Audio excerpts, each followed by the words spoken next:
Hello दोस्तों, स्वागत करता हूँ आपका हमारे इस यूट्यूब चैनल पे। दोस्तों, क्या आपको खुद पर गुस्सा आता है जब आप डाइटिंग पर होने के बाद भी चॉकलेट खा लेते हो? क्या आपने कभी खुद को प्रॉमिस किया है कि आप वो सब करना बंद कर देंगे जो आपके लिए अच्छा नहीं है?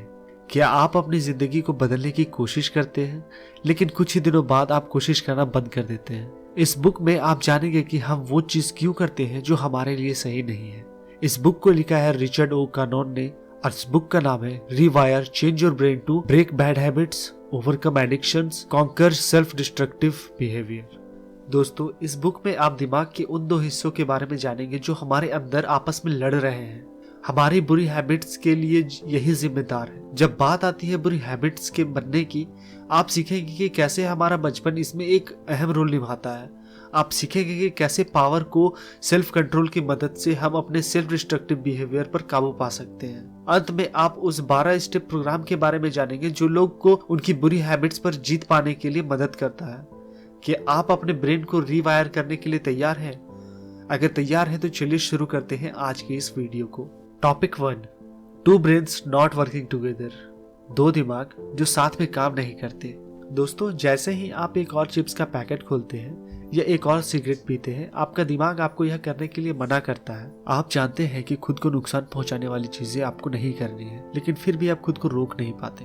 आप नहीं जानते कि आप वो सब क्यों कर रहे हैं जो आपको नुकसान पहुंचा सकता है, और आप कोशिश करते हैं कि आप ऐसा ना करें, लेकिन आप इसमें हमेशा नाकामयाब हो जाते हैं। जो चीजें हमारे लिए बुरी है उन्हें करना सेल्फ डिस्ट्रक्टिव बिहेवियर कहा जाता है, और यह हमारे 2 दिमागों में आती है जो आपस में ठीक से कम्युनिकेट नहीं कर रहे हैं। हमारा एक दिमाग हमें कुछ करने को बोलता है और दूसरा दिमाग कुछ और। दरअसल हमारे पास एक कॉन्शियस सेल्फ है और एक ऑटोमेटिक सेल्फ। हालांकि दोनों की अपनी अपनी प्रॉब्लम है। ऑटोमेटिक सेल्फ वह है जो हमारे सेल्फ डिस्ट्रक्टिव बिहेवियर में आता है, जहाँ हमारे बायस और एजम्पशंस होते हैं, यानी कि वो बातें जिन्हें हमें पहले से ही मान लिया है या उसके लिए राय बना ली है। यहाँ आपको अपनी पुरानी बुरी हैबिट्स भी मिल जाएंगी और साथ ही साथ वह फीलिंग्स भी जिन्हें आप बाहर नहीं लाना चाहते। दूसरी तरफ कॉन्शियस सेल्फ चीजें के बारे में सावधानी से सोचने के लिए जिम्मेवार होती है, जैसे डिसीजन लेना। कॉन्शियस सेल्फ इस बात का ध्यान रखता है कि वह जो भी डिसाइड करे उससे हमें किसी तरह का नुकसान ना हो, क्योंकि इसमें बहुत ध्यान से काम करना होता है। इसलिए यह एक वक्त में एक ही चीज पर फोकस करता है। जब हमारा कॉन्शियस सेल्फ बिजी होता है, ऑटोमेटिक सेल्फ तब खुद ब खुद बहुत सारे बुरे डिसीजन ले चुका होता है। जब आपका कॉन्शियस सेल्फ इस बात को लेकर परेशान हो रहा होता है कि किस टॉपिक पर प्रोजेक्ट बनाए, आपका ऑटोमेटिक सेल्फ आपको स्टडी टेबल पर रखी चॉकलेट खाने को कहता है। इस तरह 2 अलग अलग बातें कर रहे इन हिस्सों से डील करने का सबसे अच्छा तरीका है कि आप अपने ऑटोमेटिक सेल्फ को अच्छे डिसीजन लेने के लिए ट्रेन करें। सेल्फ डिस्ट्रक्टिव बिहेवियर को रोकना उतना मुश्किल नहीं है जितना कि लगता है। बहुत सारी स्टडीज हमें बताती हैं कि एक इंसान अपने ब्रेन का स्ट्रक्चर बदल सकता है। इसे प्लास्टिसिटी ऑफ द ब्रेन कहा जाता है। जब आप अपने सेल्फ डिस्ट्रक्टिव बिहेवियर को बदलने के तरीके सीखते हैं, आपके ब्रेन में सेल्स के बीच नए कनेक्शन बनते हैं। फिर ये कनेक्शन अपने उन पुराने कनेक्शन को बदल देते हैं जो आपको ज्यादा खाने, सिगरेट या शराब पीने को कहते हैं। लेकिन इन नए नए कनेक्शन के बनने के लिए आपको अपनी नई हैबिट्स के साथ कंसिस्टेंट होना होगा। जितना ज्यादा आप अपनी अच्छी हैबिट्स की प्रैक्टिस करेंगे, उन्हें ऑटोमेटिकली करना उतना ही आसान होगा। आप इस बुक को पूरा पढ़ सकते हैं और उन तरीके के बारे में जान सकते हैं जिनसे आपको अपने सेल्फ डिस्ट्रक्टिव बिहेवियर को बदलने में मदद मिलेगी। लेकिन अगर आप अपनी अच्छी हैबिट्स रोज रोज और लंबे समय तक प्रैक्टिस नहीं करेंगे तो आप अपनी बुरी हैबिट्स को बिल्कुल भी बदल नहीं पाएंगे। The auto destruct mechanism. जैसे कि पहले बताया, ऑटोमेटिक सेल्फ अपना काम बिना सोचे समझे ओकेजनली करता है, यानी कि यह बिना हमारी जानकारी के ही हमारे लिए डिसीजन ले लेता है। इसका मकसद हमें खुश, कंफर्टेबल और कॉन्फिडेंट रखना है। हालांकि इसके इरादे अच्छे हैं, लेकिन ऑटोमेटिक सेल्फ हमारे वह काम करता है जो उस वक्त में हमें खुशी देता है, पर बाद में वह हमारे लिए नुकसानदेह साबित हो सकता है। ऐसा इसलिए क्योंकि ऑटोमेटिक सेल्फ हमारे बायस, एजम्पशन और कुछ चीजें के बारे में नॉलेज की कमी से प्रभावित होकर काम करता है। कैसे हमारा ऑटोमेटिक सेल्फ हमारे साथ गड़बड़ करता है, एक बेसिक एग्जांपल से जानते हैं। जब आप उन कपड़ों को पहनते हैं जिन्हें आप बिल्कुल पसंद नहीं करते, क्योंकि अंदर कहीं न कहीं अनकॉन्शियस लेवल पर आप चाहते हैं कि आप भी स्कूल की बाकी बच्चों की तरह दिखें और उनके बीच फिट हो सके। शुरू में आपको खुशी होती है क्योंकि आपको लगता है कि आप उन्हीं में से एक हैं, लेकिन बाद में आपको नफरत होने लगती है क्योंकि आप कोई और होने का दिखावा कर रहे हैं। यह समझने के लिए कि ऑटोमेटिक सेल्फ की पकड़ डिस्ट्रक्टिव बिहेवियर पर इतना स्ट्रांग क्यों होती है, इससे पहले हम अपने सोचने के तरीके के बारे में बात करते हैं। जैसे जैसे हम अपनी जिंदगी जीते जाते हैं, हम चाहते हैं कि हर चीज का कोई मतलब हो। हम पैटर्न बनाने लगते हैं ताकि जिंदगी प्रेडिक्टेबल हो सके। अगर आप अच्छे काम करेंगे तो आपको उसका अच्छा फल मिलेगा। जैसे जैसे हम ज्यादा पैटर्न्स बनाते हैं, हम उसे मैनेज करने के लिए एक स्ट्रक्चर बनाते हैं जिसे हम पैराडाइम भी कहते हैं। रियलिटी और दुनिया के बारे में हमारे सोचने का तरीका ही पैराडाइम है। जब हम बड़े हो रहे होते हैं, इसी सोच को अपनी जिंदगी में लागू करते रहते हैं। जल्द ही यह परमानेंट और ना बदली जा सकने वाली सोच बन जाती है। हम उस लोगों से अपने नजदीकियां बढ़ाने लगते हैं जो हमारे सोचने के तरीके को सपोर्ट करते हैं। हम उन लोगों से दूरी रखने लगते हैं जो हमारी सोच को चैलेंज करते हैं या उनके खिलाफ जाते हैं। अगर कोई आदमी इस बात से सहमत नहीं है कि हर वीकेंड ड्रिंक करने में बड़ा मजा है, हम उससे दूर रहते हैं। बार में जाने वाले लोग हमारे दोस्त बन जाते हैं क्योंकि हमें लगता है कि वो कूल है। हमारे परिवार वाले और दोस्त हमें बताते हैं कि वह हमारी हरकतों की वजह से चिंतित है। हम उनकी हाँ में हाँ मिला देते हैं, लेकिन उनकी बात सुनते नहीं हैं क्योंकि हम अपनी सोच के बारे में कॉन्शियस नहीं है। हमारे कॉन्शियस सेल्फ को हमारी प्रॉब्लमेटिक सोच को ठीक करने का मौका नहीं मिलता। हम हर उस चीज को ब्लॉक कर देते हैं जो हमारे खुद को और दुनिया को देखने के नजरिए को चैलेंज करती है। जब हमें अपने सेल्फ डिस्ट्रक्टिव बिहेवियर के बारे में बात करनी पड़ती है, हम अपने आप को बचाने लगते हैं। हम इससे नकारने लगते हैं, बहस करते हैं या फिर टॉपिक ही बदल देते हैं। हम अपने पैराडाइम को बचाने के लिए कुछ भी करते हैं। अगर आप चाहते हैं कि आप अपने गलत पैराडाइम के बारे में अवेयर रहें, तो एक डायरी रखना अच्छी शुरुआत हो सकती है। अक्सर हम उन फैक्ट्स और इवेंट्स को नकार देते हैं जो हमारी उम्मीद के मुताबिक नहीं होती। इसका मतलब है कि हम खुद को सही मानते हैं और बाकी दुनिया को गलत। इसलिए जब आप अगली बार किसी बात को लेकर निराश हो, तो इसे अपनी डायरी में नोट कर ले। सबसे पहले उस बात को लिखें जिसे होने की आपको उम्मीद थी, फिर जो असल में हुआ उसे लिखिए, फिर इस बारे में जो भी आपके गलत बिलीव्स यानी सोच रहे हो उन्हें नोट करें, फिर अपने गलत सोच से निकाले हुए नतीजों को लिखें। अंत में यह जानने की कोशिश करें कि आप क्या अलग कर सकते थे। उदाहरण के लिए, आपको अपने स्कूल रिपोर्ट्स में अच्छे करने की उम्मीद थी, लेकिन असल में हुआ क्या कि आप इसे टालते रहे और जिसका परिणाम आपका काम बहुत एवरेज रहा। आपके 22 पैराडाइम ने सोचा कि आप अपनी रिपोर्ट्स बहुत जल्दी बना सकते हो। फिर आप ठान लेते हो कि अगली बार जब आपको रिपोर्ट्स बनानी होगी, आप उसे टालेंगे नहीं और उस पर समय रहते काम करना शुरू कर देंगे। Next topic, waving the red flag. बच्चे अक्सर रोकर या नखरे दिखाकर अपनी ओर ध्यान खींचते हैं। वे अपने माता पिता के अटेंशन चाहते हैं और रोना इससे पाने का सबसे असरदार तरीका है। नखरे करना भी एक अच्छा तरीका है अपनी मनपसंद चीज पाने का। एडल्ट्स जिनमें सेल्फ डिस्ट्रक्टिव बिहेवियर होता है, वे अक्सर अटेंशन पाने के लिए नखरे दिखाते हैं। जरूरी नहीं कि वह मॉल के बीच रोने या पैर पटकने लगे, लेकिन वे अटेंशन चाहते हैं। जैसे बुल फाइट में प्लेयर रेड फ्लैग दिखाकर बुल का ध्यान अपनी ओर खींचता है, वैसे ही एडल्ट लोग भी रेड फ्लैग दिखाते हैं और ऐसा चीजें करते हैं जिससे दूसरों का ध्यान उन पर जाता है। जाहिर है यह सब अनकॉन्शियसली होता है, लेकिन कहीं न कहीं जाने अनजाने में ये लोग चाहते हैं कि उन्हें कोई नोटिस करे और उन्हें रोके। आमतौर पर ये लोग जो सेल्फ डिस्ट्रक्टिव बिहेवियर के जरिए अटेंशन पाना चाहते हैं, इनका बचपन सही परवरिश में नहीं गुजरा होता है। इनके माता पिता ने उन्हें सेल्फ कंट्रोल के बारे में सिखाया ही नहीं होता है, इसलिए वे ऐसी हरकत करते हैं। शायद उनके माता पिता ने उन्हें कभी सही राह नहीं दिखाई होगी और उनके इस बिहेवियर को उन्होंने बढ़ावा दिया होगा। दूसरा कारण हो सकता है कि उन्हें लगता है कि उनके माता पिता ने उन्हें छोड़ दिया है क्योंकि उनके बचपन में प्यार, गाइडेंस और रिस्पेक्ट की कमी रही। इसलिए उन्हें लग सकता है कि वे दूसरे से कमतर हैं। वे दूसरे लोगों से प्यार पाने की कोशिश करते हैं, लेकिन उन्हें वो प्यार नहीं मिल पाता। यही निराशा सेल्फ डिस्ट्रक्टिव बिहेवियर के रूप में बाहर आती है। फिर वह खुद को नुकसान पहुंचाने वाला कोई काम करते हैं, इस उम्मीद में कि कोई उन्हें यह करने से मना करेगा। यही एक अच्छे माता पिता करते हैं, राइट? लेकिन अगर कोई उन्हें रोकने की कोशिश करता भी है, वे अक्सर अब उनकी बात नहीं मानते। सेल्फ डिस्ट्रक्टिव बिहेवियर होने के अलावा इन लोगों की रिलेशनशिप भी अच्छी नहीं रहती। आत्महत्या करना, खुद को चोट पहुंचाना, शराब या ड्रग्स की लत, यह कुछ बिहेवियर हैं जो अटेंशन पाने वाले लोगों में हो सकते हैं। ये रेड फ्लैग वेवर्स अटेंशन पाने की कोशिश करते हैं, लेकिन वे डरते हैं कि शायद उन्हें नकार दिया जाएगा। इन्हें पहले भी रिजेक्ट किया गया था जब वे बच्चे थे, अब ऐसा क्या अलग हो जाएगा? इसलिए वे खुद को या दूसरों को नुकसान पहुंचाकर लोगों की अटेंशन को मैनिपुलेट करते हैं। लेकिन इन रेड फ्लैग्स वेवर्स को काफी संतोष नहीं मिलता क्योंकि वे जानते हैं कि यह अटेंशन उन्होंने गलत तरीके से पाई है। इन लोगों को चाहिए कि वह अपने आप को अच्छे से कंट्रोल करे और अपने अंदर विल पावर लाए। असल में कोई भी जिसे एक बुरी आदत है उसे इन दो जरूरी बातों को सीखना चाहिए। जैसे एक्सरसाइज करने से आपकी मसल्स उभर कर आती है, वैसे ही विल पावर को और सेल्फ कंट्रोल को भी मजबूत किया जा सकता है। ये वो एबिलिटीज है जो आपको बुरी हैबिट्स के वापस हावी होने से बचाती है। वो कौन सी बुरी आदत है जो आप छोड़ना चाहते हैं? यह कुछ काम के टिप्स है। इससे पहले कि आप खुद को एक प्रॉमिस करो या पक्का कर ले कि आप इसमें 100% लगन के साथ करेंगे, फिर अपने लिए वापस पुरानी हालत में जाना नामुमकिन बना दे। अपने प्रोग्रेस के बारे में लोगों को बताते रहें। अगर आप इन्हें इसके बारे में बताना बंद कर दे तो खुद आपके बारे में जानने आएंगे। दूसरा तरीका है कि ऑनलाइन जाकर एक चैरिटी ढूंढना। आप अपना क्रेडिट कार्ड उस चैरिटी से लिंक कर दें और जब भी आप अपनी पुरानी आदत पर वापस जाएंगे तब एक ऑटोमेटिक ट्रांजैक्शन से आपके कार्ड से पैसे कट जाएंगे। अपने गोल तक पहुंचने को और इंस्पायरिंग बनाने के लिए आप वह डोनेशन किसी पॉलिटिशियन या ऐसी जगह दे सकते हैं जहां पैसे खर्च करने में आपको सख्त नफरत होती है।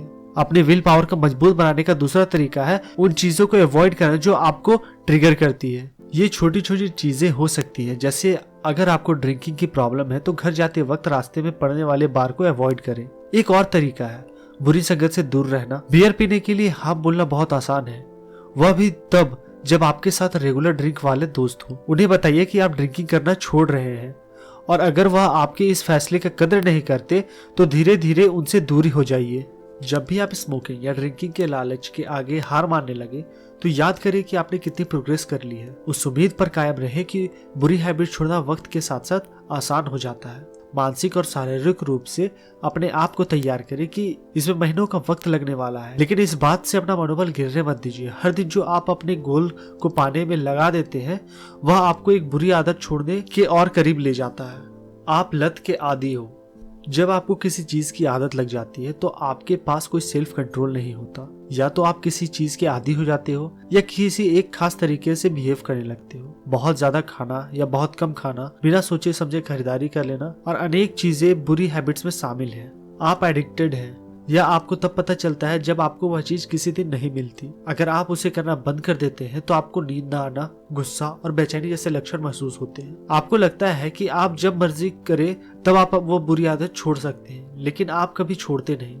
इस तरह आप खुद को बेवकूफ बना रहे होते हैं कि कंट्रोल आपके हाथ में है। सबसे पहली बात, लोगों को किसी चीज या बिहेवियर की आदत पड़ती ही क्यों है? शराब जैसी चीजों की आदत पड़ने को आसान से समझा जा सकता है। शराब आपको अच्छा फील कराती है, इसके कारण आप खुल जाते हैं और आप नशे में होते हैं तो आपका टाइम भी अच्छा बीतता है। जब शराब आपके बॉडी से निकल जाती है आप चिड़चिड़े और बोर होने लगते हैं, इसलिए आप अच्छा फील करने के लिए ड्रिंक करते रहते हैं। दूसरी तरफ ड्रग्स आपके दिमाग में जोरदार तलब पैदा करती है। ड्रग जैसे कि कोकेन और तंबाकू जैसी दूसरी चीजें दिमाग के उस हिस्से को एक्टिव करते हैं जो हमें मजा और खुशी देता है। जब यह एक्टिवेट होता है तो डोपामाइन नाम का एक न्यूरोट्रांसमीटर रिलीज होता है। यह न्यूरोट्रांसमीटर उस इंसान को अच्छा फील कराता है।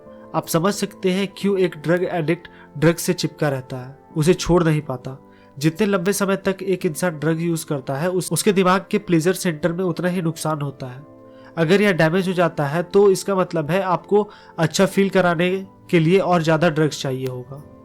इसी दौरान आपके बॉडी के दूसरे पार्ट्स जैसे आपका लीवर भी ड्रग्स के कारण खराब होना शुरू हो जाता है। आपके अपने परिवार और दोस्तों के साथ रिश्ते भी बिगड़ने लगते हैं। अपनी नशे की जरूरत के सिवा अब आप किसी और चीज पे परवाह नहीं करते। तो आप एडिक्शन से कैसे छुटकारा पा सकते हैं? ऑथर कहते हैं कि सबसे पहले आपको आपके साथ ऑनेस्ट होना होगा। आपको यह स्वीकार करना होगा कि आप एडिक्टेड हैं और खुद पर कंट्रोल नहीं कर पा रहे हैं। उन लोगों के ग्रुप ज्वाइन करना एक बड़ी हेल्प हो सकती है जो खुद इससे लड़ रहे हैं। यह याद रखें कि आप अपनी जिंदगी फिर से बना रहे हैं। ऑथर को 12 स्टेप प्रोग्राम की इंस्पिरेशन अल्कोहलिक एनोनिमस नाम की ऑर्गेनाइजेशन से मिली। आपको इस प्रोग्राम्स के रूल्स को फॉलो करने चाहिए ताकि आप अपनी जिंदगी बदल सके।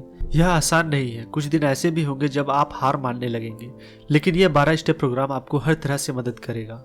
इन स्टेप्स को फॉलो करने से पहले यह पक्का कर ले कि आपके पास एक सपोर्ट ग्रुप हो। अगर नहीं है तो कोई ऐसा इंसान हो जैसे एक थेरेपिस्ट या एक दोस्त जो आपकी मदद कर सके। सिर्फ अपनी खुराक पाने के लिए एडिक्शन आपसे वह सब कराएगी जो आप नहीं करना चाहते। झूठ बोलना, धोखा देना, यहाँ तक कि आप चोरी भी करने लगेंगे। एडिक्शन से जंग जीतना बहुत मुश्किल और तकलीफ देह होगा, लेकिन अगर आपने इसे पार कर लिया तो आपकी जिंदगी बदल जाएगी। चलिए दोस्तों, अब हम उन 12 स्टेप्स प्रोग्राम को एक एक करके जानते हैं। पहला, जैसे पहले ही बताया गया है कि आपको स्वीकार करना है कि आप एडिक्टेड हैं।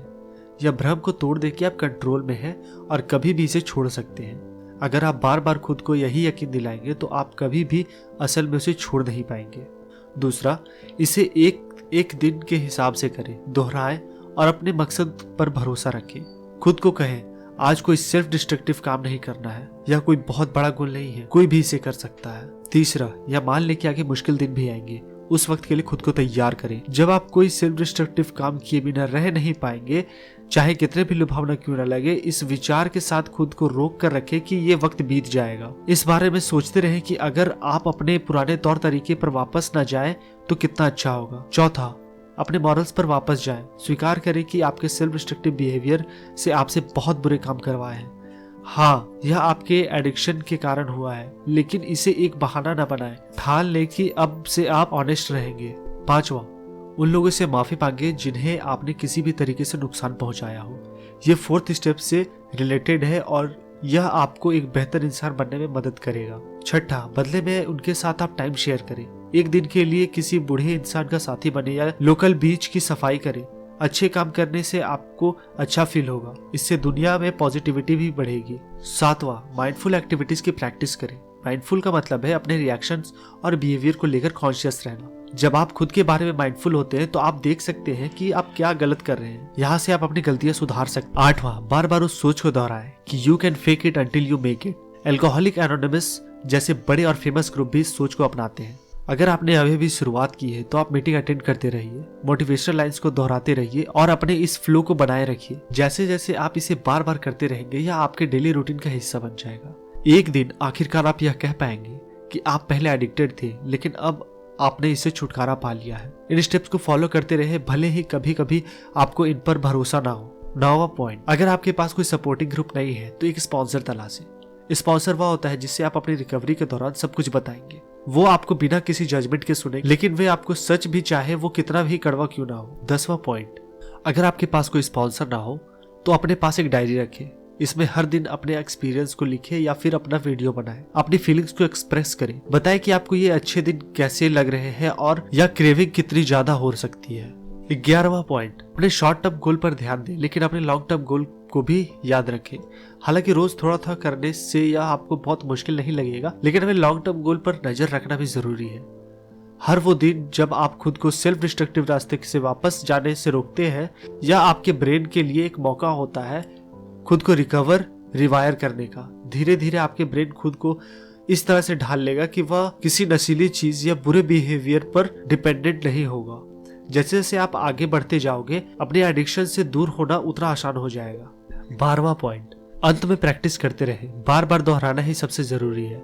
बुरी हैबिट्स ने आपके दिमाग में कनेक्शन बना लिए हैं। हर रोज अच्छी हैबिट्स की प्रैक्टिस करें और उन्हें बार बार दोहराएं ताकि नए कनेक्शन जल्दी और मजबूत बन सके। तो दोस्तों, यहाँ पर हमारी ये बुक की हिंदी ऑडियो बुक समरी समाप्त होती है। अब हम इसके टोटल समरी जान लेते हैं कि टोटल ये बुक हमें कहना क्या चाहती है। दोस्तों, आपने सीखा कि क्यों आप वो चीज करते हैं जो आपके लिए अच्छी नहीं है, और इसके लिए कैसे आपके दो माइंड जिम्मेदार हैं जो आपस में लड़ रहे हैं। कॉन्शियस सेल्स वह माइंड है जो आपके लिए सावधानी से फैसले लेता है। इसे आपके बहुत सारे डिसीजन पर काम करना होता है, इसलिए यह धीरे धीरे लेकिन ध्यान से काम करता है। दूसरी और ऑटोमेटिक सेल्फ बिना सोचे समझे डिसीजन ले लेता है। यह तुरंत रिएक्ट करता है और इसकी परवाह नहीं करता कि आपके लिए क्या अच्छा है और क्या बुरा। तो आप उन चीजों को करने से खुद को कैसे रोक सकते हैं जो आपके लिए सही नहीं है। आपको अपने ऑटोमेटिक सेल्फ को अच्छी चीजें चुनने के लिए ट्रेन करना होगा। ये पॉसिबल है क्योंकि हमारा ब्रेन फ्लेक्सिबल है। इसका मतलब है कि ब्रेन अपना स्ट्रक्चर आप कैसे सोचते हैं और क्या करते हैं उसके अनुसार बदल लेता है। आप असल में अपने ब्रेन को रिवायर कर सकते हैं। आपने सीखा कि ऑटोमेटिक सेल्फ बिना सोचे समझे काम करता है क्योंकि इसका एक ही मकसद है, आपको खुश, कॉन्फिडेंस और कंफर्टेबल रखना। इससे फर्क नहीं पड़ता कि आपको खुश करने के तरीके गलत है या सेल्फ डिस्ट्रक्टिव है। आपने सीखा कि अपने अंदर विल पावर और सेल्फ कंट्रोल डेवलप करने से बुरी हैबिट्स लड़ने में मदद मिलती है। यह बहुत मुश्किल हो सकता है क्योंकि बुरी हैबिट्स बचपन से ही शुरू हो जाती है, लेकिन आप खुद से प्रॉमिस करें कि आप बदलेंगे।